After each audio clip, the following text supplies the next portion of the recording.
So, first and foremost, I just wanted to say that we are tired. We're tired of this. And to be honest, everything that's going on right now is just mentally draining. Like we have a freaking coronavirus going on. We're having a global pandemic going on. And you would think as humans, we should all be more humble, having compassion for one another, being more considerate to one another. And on top, just to see police brutality, the people that are supposed to serve and protect, just to see that on top of everything else that's going on is disgusting. And honestly, when this first happened, I wasn't able to immediately watch it and talk about it because it's like it's too emotional. I'm thinking like I can't believe this. Like seriously, and then back to back at that is disgusting. Like I can't believe what's going on in the world right now.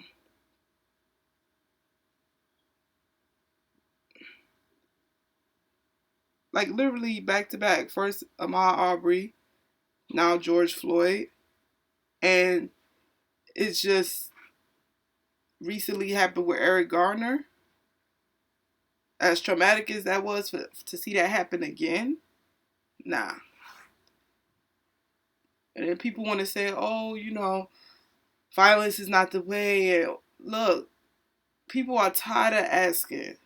And that's why that girl that made that post when Tommy Lorraine, ignorant ass, had the audacity to say, how does looting, rioting, and destroying your own community bring justice for anyone? And the girl replied, I don't know, but they tried peacefully kneeling, and y'all had a problem with that too. That's low key, not even low, that's high key noble. That's so noble.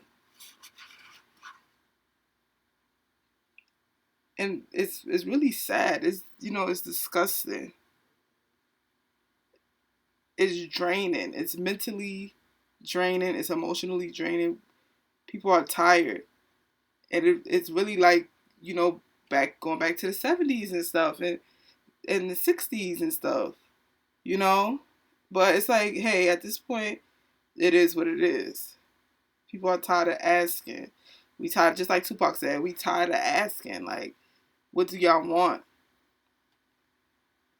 And like I said, you would think at a moment like this, people would be more considerate. But to be honest, people have just been getting more vicious. People have really been getting more vicious. And I just watched Cardi B's post that she posted a few hours ago, and Cardi B was basically explaining the importance of voting. Like we can vote for not just the president. We can vote for our mayors, our city councils. We can vote people out of office. Don't just be letting a certain group of people vote. We all have to vote. We all have to stick together. And a friend of mine, she made a video recently talking about how she's Dominican and Puerto Rican. So she made a video talking about how back home in the DR, her family has this, not just her family, but the people have this view of white people. Like when they think of America, they think, white people, they're so great, they're the savior, they're all high and mighty, and they have the perception that, black people are doing wrong.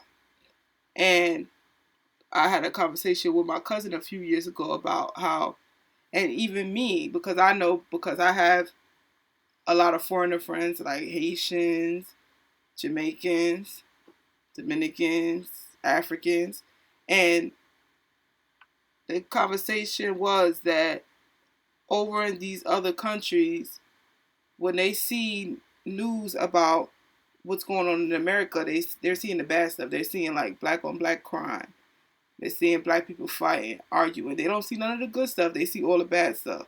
So my cousin was telling me how somebody she was in school with, when the girl came to this country, she was explaining to my friend that um, it wasn't even just one person. I think she told me it was a group of people, foreign exchange students. They were explaining that when they come over here, they stay away from African American people because all they see is the bad. Back home from where, that's what they're seeing on TV in their country. So it's it's crazy, it don't make no sense like how they sit here, they trying to destroy us and eliminate us. Just all color people in general. In general, just all color people in general. You know, it's sad. And I'm sitting here. I'm still reading this book. I haven't finished this book yet. Still reading this book, and this book is very emotional. I can't get through with the book because it's so emotional. It's so energy. It brings my energy down. Like, it's because it's sad what they were doing. You understand? It wasn't just to African American people. Like, currently in the book right now, I'm reading. I'm at the part where, and mind you, this touch base, this hits home for me because this stuff was going on where I'm from. Where I'm from. So basically, in the story, in the book right now, there was a African American woman. She had two sons. One was 16. He got sent to a juvenile detention center upstate. Somebody comes and knocks on the mother's door one day and tells her, "Hey, we're running some tests.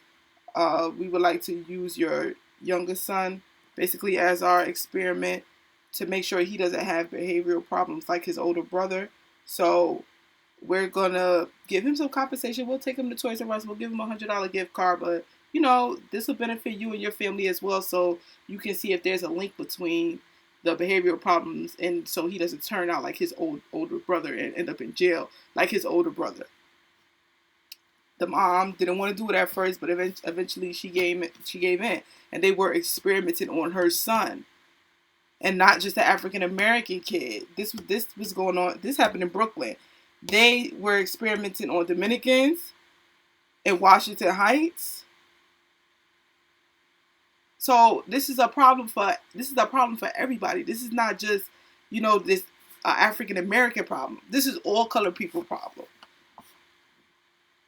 And just to see what's going on in China right now, how they're trying to push out black people because they're saying the black people are the ones carrying this coronavirus. Are you fucking kidding me? If if you're not white, you got a problem, period.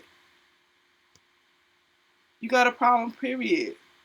And to the white people that wanna take from black culture, like all the things that we were made fun of, our noses, our lips, our eyes, you understand? Like, y'all want to have this bronze skin, y'all want to bite our style, do y'all hair like us, wear our style of jewelry, everything we do. You understand? Our body shapes. You taking black, but you can't speak on you having black babies, but you can't speak on black problems and issues. I'm talking about the ones that don't. There's something wrong with that picture. I just got into a heated debate with some guy I have as a Facebook friend because he basically was saying that, oh, if black and white's mixed, that'll end racism. That's not going to end racism. That's not the answer. That's not the resolution. You understand? Like, I'm tired of it. We all are tired of this. How can white people, they treat colored people, and like I said, it's not just a one group thing. This is going on with colored people, period. Like, all of us are boxed off in a box. That's how it was for me where I'm from. You know what I'm saying? Like, I grew up around a bunch of people. Puerto Ricans, Dominicans, blacks, Arabics, Mexicans. This is a problem for everybody. And I'm tired of we tired of it. Just watching the rioting videos in my heart. It was like I was like looking at it like like wow, this is like back in the day type of stuff. But it's like, why did it have to get to that? Why did it have to resort to that? How do you take people from where, like, how do y'all feel like this is y'all country? How do y'all snatch people from where they were happily from? Nobody asked to come over here. Y'all took people from where they were from, made them into slaves, and now y'all basically trying to say go back to Africa. Because I see stuff like that online. I kid you not. I have seen that online. And it's sad. It's sad, the agenda. The agenda. Some girl I have on Instagram, she posted this book that I'm gonna order soon. And I'm a buy the book, and then I'm gonna pass this book on. Because like I said, it's not just an African American thing. I don't know what this book is about. I haven't read it yet, but by the title, that says it all. And we are all tired of the bull crap. We're tired of it.